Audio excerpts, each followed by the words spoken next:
The Galactic Naval Academy stood like a crystalline monument against the twin suns of Kepler, 442b, its transparent walls reflecting the orange and yellow light in brilliant patterns across the surrounding plains. For 300 years, it had trained the finest military minds from across the galaxy's 7 major species. Today, it would face something unprecedented.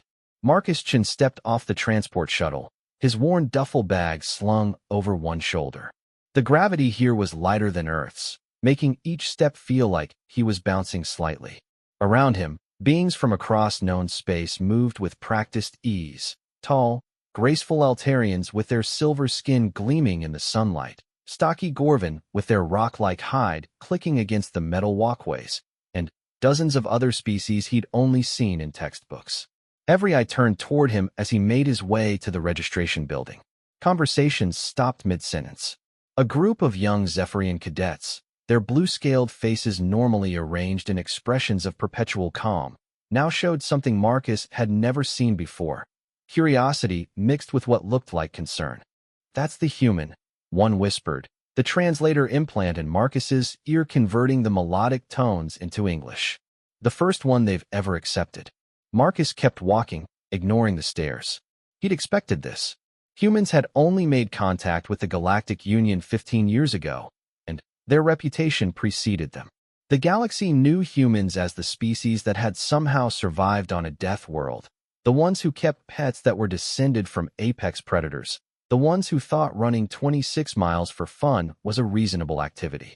The Academy's main hall was vast, with a ceiling that seemed to stretch into infinity. Holographic displays showed the locations of various training facilities, academic buildings, and living quarters. Marcus found the registration desk, staffed by an elderly Centaurian whose 4 arms moved with mechanical precision as she processed paperwork. "Marcus Chun, reporting for admission," he said, presenting his identification crystal. The Centaurian's main eyes focused on him, while her secondary eyes continued working on her screens. "Ah yes, the human. You're assigned to Echo Squadron, Barracks 7. Your squadron leader is Cadet Commander ZYX Thala." She paused, her mechanical voice carrying what Marcus interpreted as sympathy. "Good luck, Cadet Chun." Barracks 7 was a sleek building that curved gracefully around a small garden. Inside, Marcus found a common area where several beings sat around a circular table. The conversation died instantly when he entered. A towering figure rose from the group, easily 8 feet tall, with dark fur covering a powerfully built frame. Golden eyes fixed on Marcus with an intensity that made his spine straighten involuntarily. This was clearly a Kythera, one of the galaxy's apex predator species. The being's face was elongated like a wolf's, but the intelligence behind those eyes was unmistakably that of a sophisticated civilization. "You must be the human," the Kythera said, voice carrying the rumbling undertones that marked his species. "I am ZYX Thala, your squadron commander. Welcome to Echo Squadron." Marcus nodded respectfully. "Thank you, sir. I'm looking forward to working with everyone." A snort came from somewhere in the group. Marcus looked toward the sound and saw another Kythera, younger than ZYX Thala but still imposing. This one's fur was lighter, almost silver, and his bearing suggested someone used to getting his way. "The soft skin speaks politely," the younger Kythera said, rising to his feet. "Tell me, human, what apex predators does your world have? I'm curious what could possibly threaten something so delicate."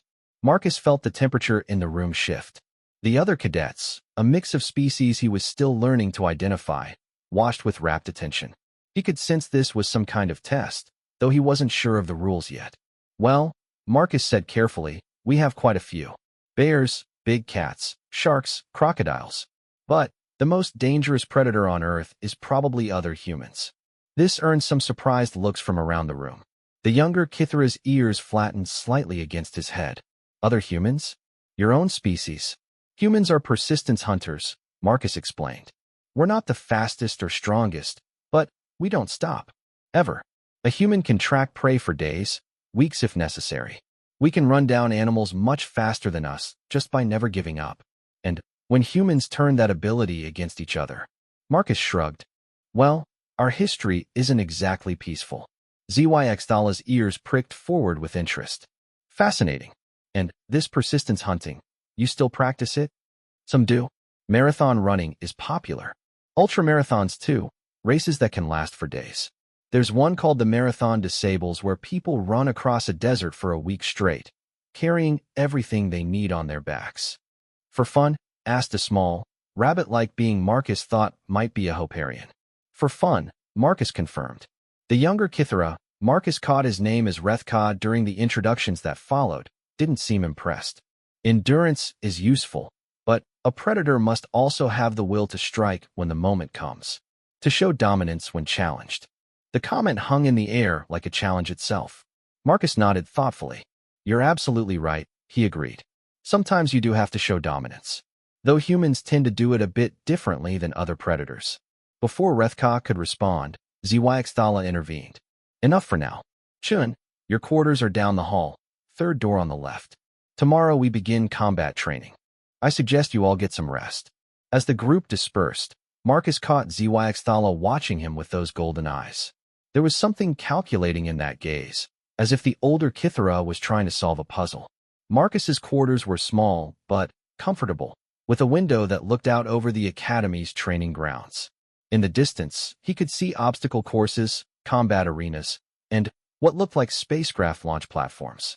This was where he would prove that humans belonged among the galaxy's elite military forces. He was unpacking his few belongings when a chime indicated someone at his door. Outside stood a young Altarian female, her silver skin shimmering with the bioluminescent patterns that indicated nervousness. Cadet Chin, I'm Lyra. I wanted to welcome you to Echo Squadron properly. She paused, then added, and to apologize for Rethka's behavior. He's territorial. Thank you, Lyra. I appreciate that. Marcus gestured for her to come in. And don't worry about Rethka. I've dealt with territorial people before. I'm not sure you understand, Lyra said, settling into the room's single chair while Marcus sat on his narrow bed. The Kithara are apex predators. On their world, showing weakness or backing down from a challenge can be fatal. Rethka comes from a noble family. He's never been challenged by someone he considers inferior. And he considers humans inferior? Lyra's patterns shifted to what Marcus was learning indicated embarrassment. Most species do, if I'm being honest. Humans have only been in space for a few decades.